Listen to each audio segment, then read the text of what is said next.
McGraw-Hill Professional presents Love is Just Damn Good Business. Do what you love in the service of people who love what you do. Written by Steve Farber, narrated by Steve Farber. To my late brother, Bill Farber, he was always my biggest fan. I'd like to think he still is.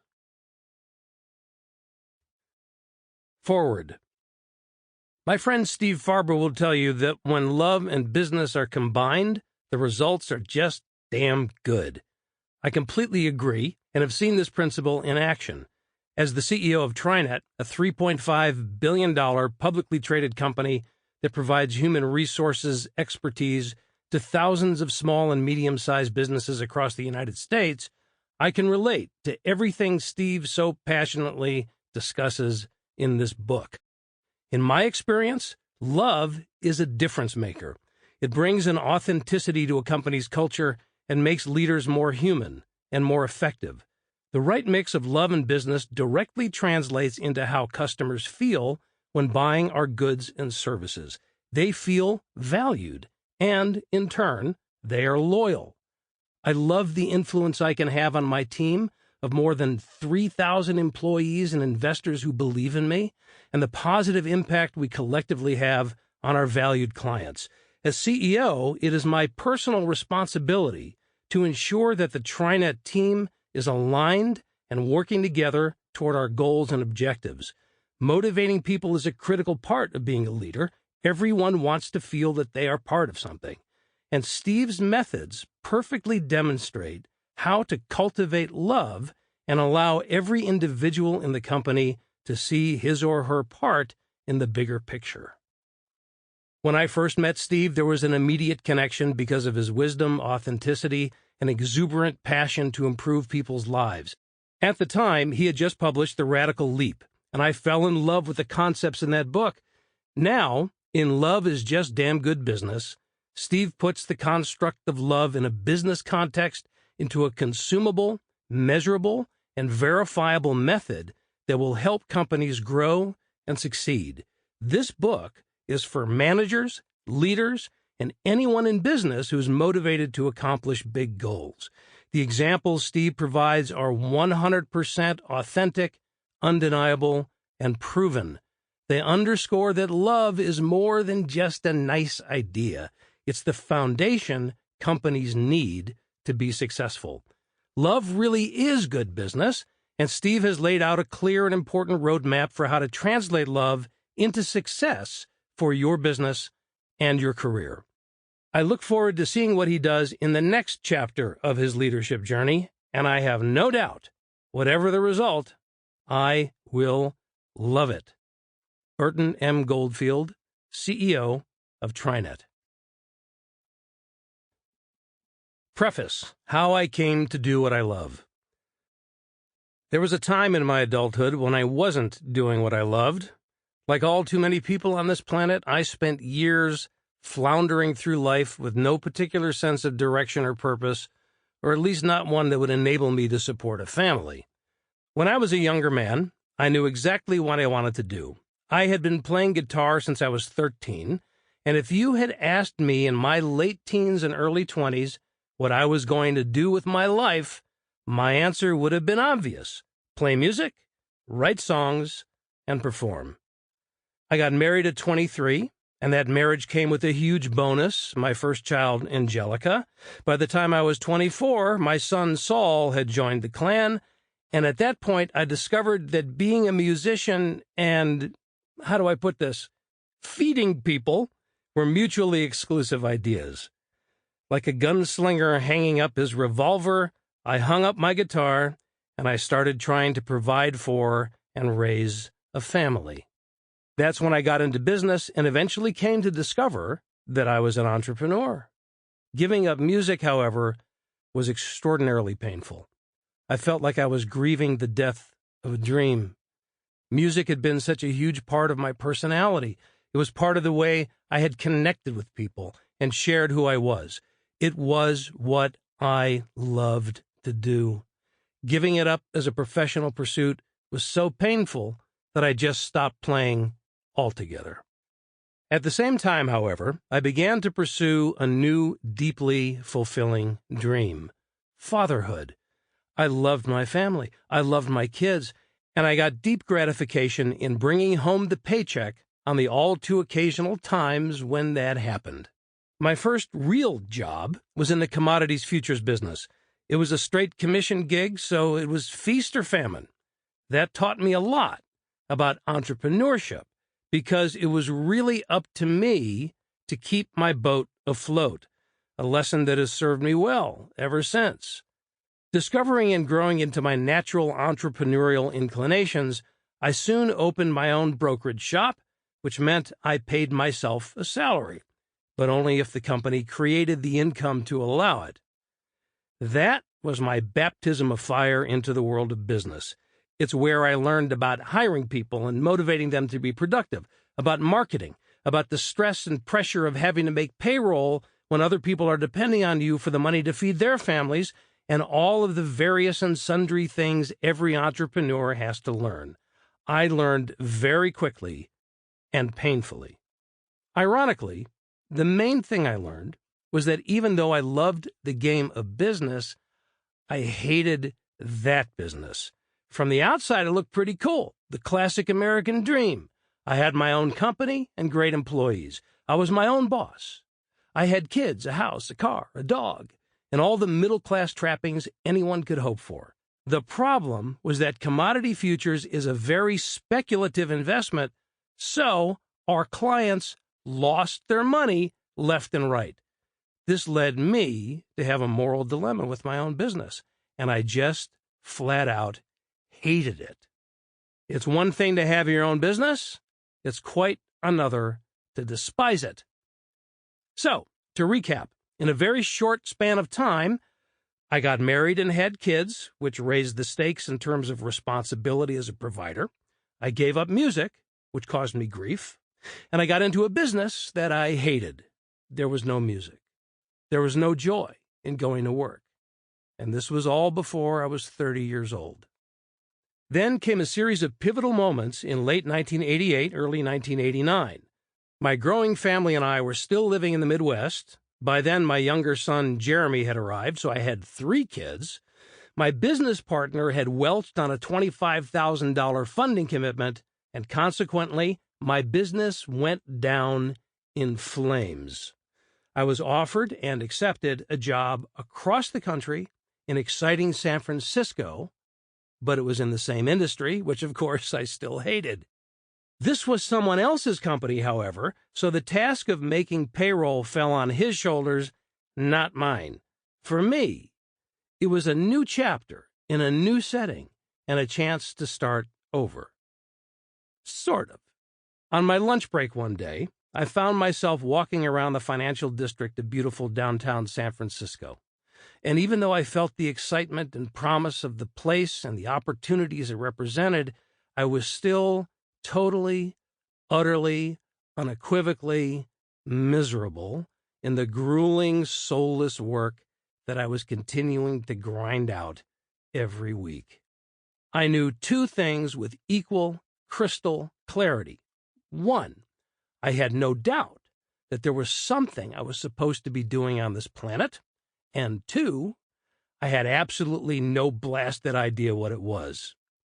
Although I have a strong affinity for the spiritual, I'm not a particularly religious person, but while walking down the street on that blustery San Francisco day in 1989, feeling the woeful churn of a sailor lost at sea, I literally looked up to the sky and whispered through clenched teeth, "Come on, just tell me what I'm supposed to be doing, and I will gladly do it." That was, in retrospect, a pivotal moment.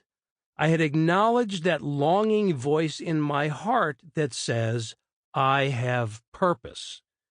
It might have been days, at most a few weeks later, but I soon found myself having a conversation with an old friend whom I hadn't talked to in a while. He mentioned that a mutual friend of ours was teaching some kind of workshops for corporations. That was all he said. No more detail, no explanation. And right then, in that moment, after hearing those few ambiguous words, all of my lights went on. That's it, I said. That's what I'm supposed to be doing. I had no idea what that was, but I knew it was for me. I started talking to people about this corporate training stuff, and I soon discovered that there was a whole industry out there. I had no idea there was such a thing as training and development. I dove headlong into the research to learn who did what. That line of work, I realized, would give me the opportunity to combine my business experience with my love for working with people, and it would also allow me to make use of the performance skills I'd learned on stage. I asked everyone I knew for leads into the industry. I created a resume that made the case for why, inexperienced as I was, I would make a great trainer. I was hired by a small consulting company to do contract work, teaching business writing workshops, and after I conducted my first session, I slapped professional trainer on my resume. I was soon brought on board by an international training and consulting company, which gave me broad experience working with a wide variety of businesses and industries in various parts of the world.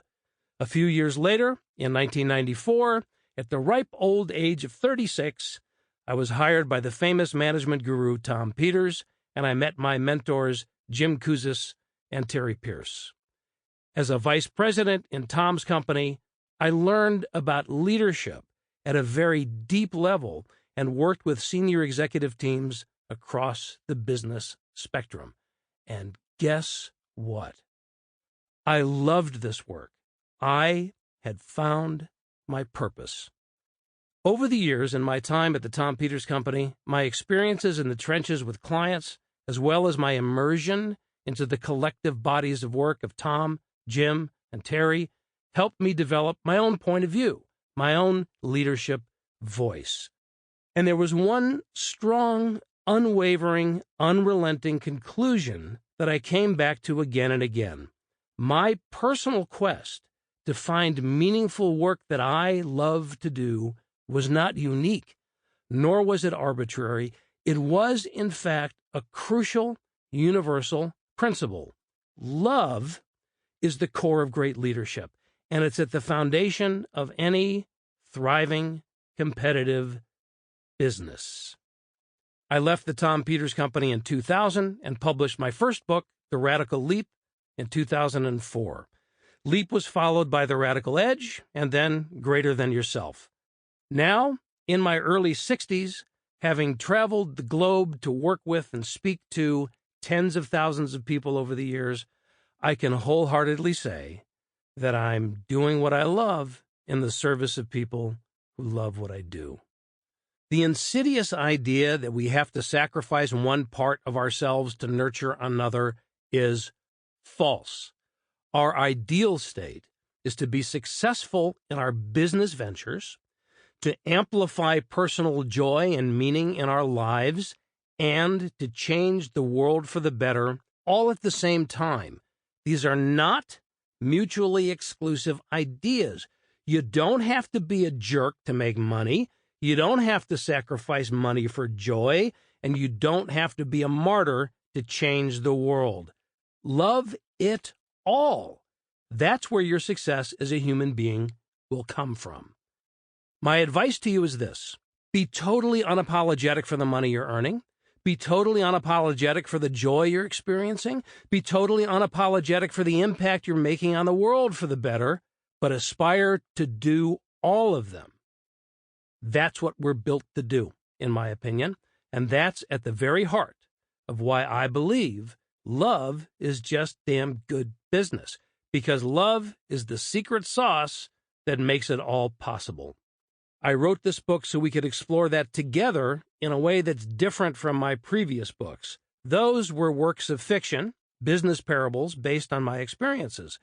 This one is nonfiction, and it's filled with stories from my personal experiences, case studies, and illustrations based on research and interviews, and practical advice from all sorts of leaders and their organizations.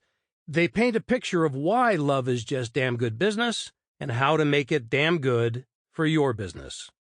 But here's where I suggest you start as you join me on this journey. Ask the questions that matter to you. Listen for the answers, and then do what you love in the service of people who love what you do.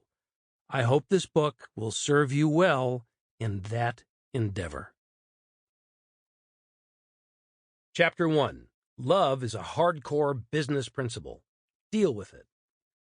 Love anything, and your heart will be certainly wrung and possibly be broken. If you want to make sure of keeping it intact, you must give your heart to no one, not even to an animal. Wrap it carefully round with hobbies and little luxuries. Avoid all entanglements. Lock it up safe in the casket or coffin of your selfishness. C.S. Lewis. In search of good business. It's time to toss aside the touchy-feely notions of love and business and recognize the real power it holds. Love is not only appropriate in the context of business, it's also the foundation of great leadership, and, therefore, it's the very foundation of a thriving, competitive enterprise. Now, you won't find too many leaders who say they are anti-love. It's like saying you are anti-fun, or anti-children, or anti-happiness, or anti-apple pie. It's just not good for your personal brand to allow such words to pass your lips.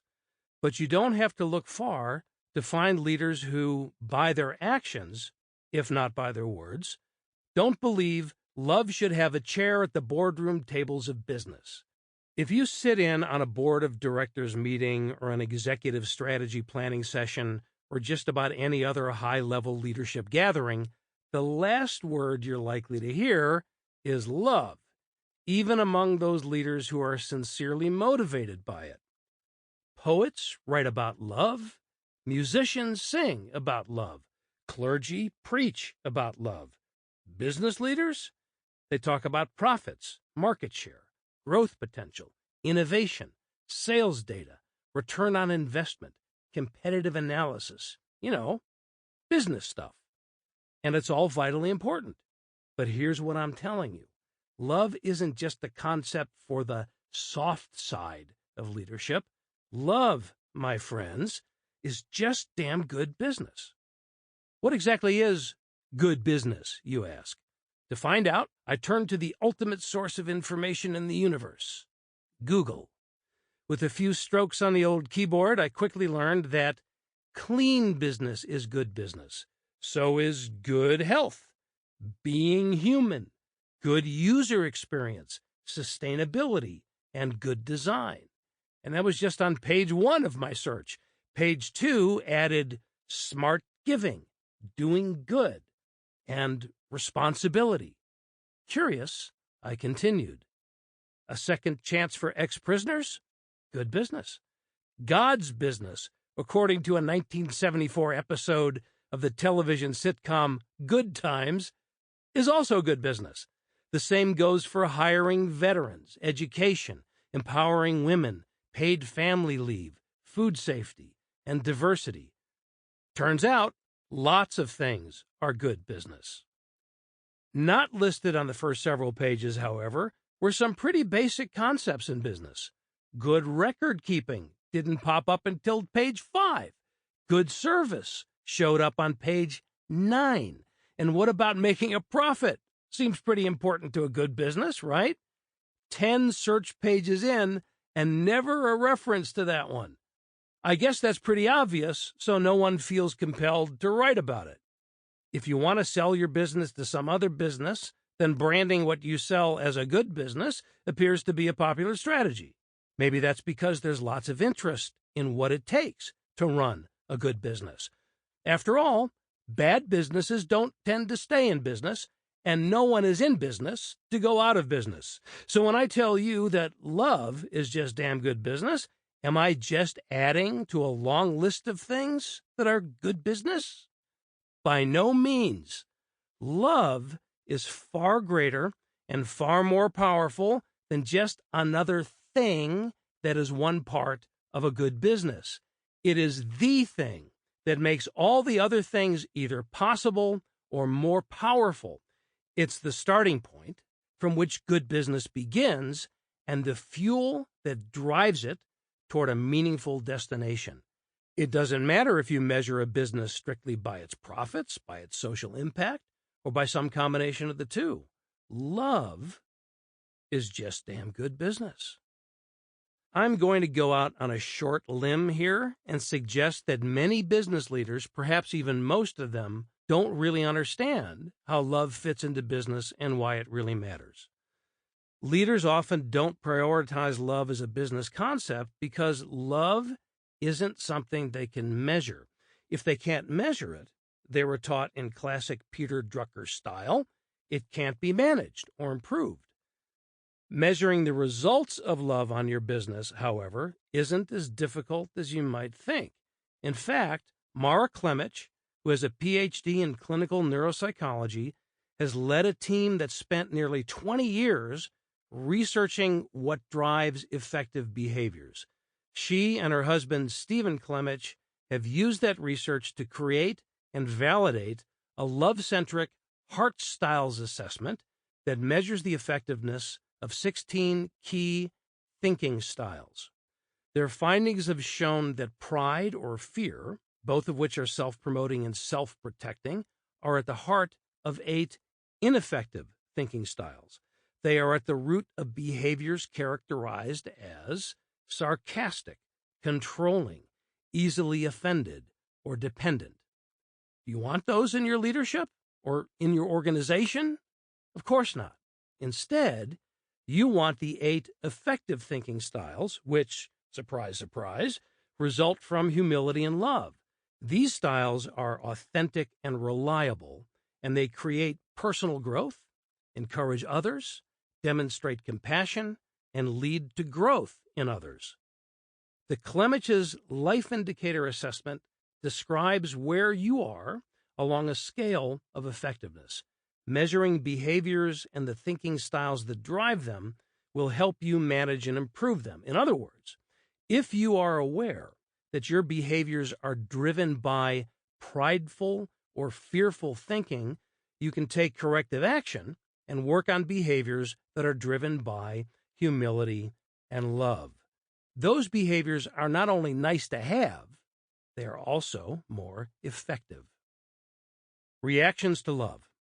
When I talk about the value of love to a business, which I do roughly 365 days a year, there are usually 3 basic reactions. One is from leaders who believe love has no place in business. None. They don't want to say that too loudly because it sounds harsh and cold, and they are PR savvy enough not to make that mistake.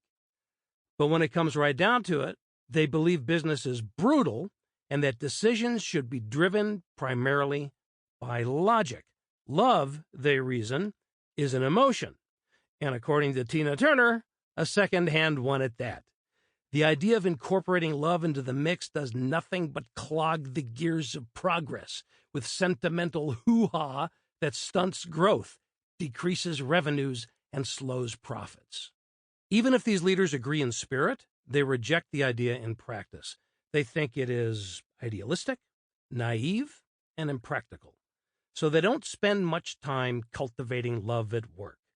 Where do they focus? Technology. A study by Korn Ferry found that 63% of the 800 leaders they interviewed said technology will be their firm's greatest source of competitive advantage within 5 years. And 67% said technology will create greater value in the future than people create. These are leaders of multi-million-dollar global organizations, by the way. Are they wrong? Well, not entirely. Technology is important, but they still need to cultivate love. The second reaction I typically get when I talk about love as good business is from leaders who see love as something needed in business because, well, love is a good thing. It makes the world go round. These leaders don't really believe love is intrinsically good business, but they believe love is intrinsically important, and therefore, the business must sacrifice at times to honor the high principle of love. Frankly, I think most people fit in that category. The third group, which I believe is very small but growing daily, understands the bigger reality that love is both intrinsically a good thing and actually good for business. They understand that there's never a wrong time to do the right thing and that love is always the right thing. But they also know that love isn't some necessary expense that other areas of the business have to carry. It's not a loss leader. It's an investment that produces returns, short-term and long-term. And they also know that there are times when acting out of love leads to decisions that don't align perfectly with traditional business sense or that cause a dent in short-term results. But they'll tell you that love, like most other business strategies that hold the potential for a reward, involves risks. Unlike other risk-related strategies, however, love never fails. It always produces positive results, and over time, it makes every other business best practice exponentially better. I don't encounter the first group as frequently as I once did. In fact, the message of love in business is actually often well received by leaders you might stereotypically think of as data-driven analysts who remind you more of Mr. Spock than Mr. Rogers. A few years ago, for instance, I gave a presentation to a conference of engineers. I've done a lot of work with engineers and scientists, so I'm well aware of the stereotype, which I can summarize as, I'm an engineer, I don't do that people thing. Keep the people out of my way so I can get my job done around here. I know it's not true for most, but it still made me nervous when I was standing in front of about 1,000 people from the internet and telecom industries talking about love in business. I didn't know if my message was going to fly, so I was being hypersensitive to the body language. From what I could tell from the stage, however, I was connecting with the group, and my message was getting through pretty well. Then a couple days later, I got back to my office, and I had an email from somebody in that group who was a manager of LAN technicians. You know, network guys. Hey, Farber, he wrote. You know that love stuff you were talking about? You're right on, man. I've been telling my guys this since the day I became a manager 10 years ago. I've told my technicians to make the customer absolutely love you, take you home to dinner love you, meet the wife and kids love you, because if the customers love you, you can blow up their building and they'll say, accidents happen. I have to admit, there was a time when I told that story mainly because I thought it was funny. The more I've thought about it, however, the more I see it as truly profound. I've also come to see this message as universal. It plays well on all continents. I wasn't always sure of this, especially the first time I gave a major presentation in the Middle East. I wasn't sure if crickets lived in those deserts, but I fully expected to hear them when I started talking about love as a business principle during the Leaders in Dubai conference in the United Arab Emirates. This was one of those big-time conferences that every keynote speaker wants to work. The other presenters included Archbishop Desmond Tutu, Benjamin Zander, Gary Hamel, Chester Elton, Jack Burkowski, David Plouffe, and Al Gore. Like them, I knew I had a valuable message to share. That's why I'm in this business. But I wasn't sure how well this particular audience would receive my ideas. Frankly, this became a great example of a time when I needed to practice what I preached. My LEAP model of extreme leadership stands for love, energy, audacity, and proof.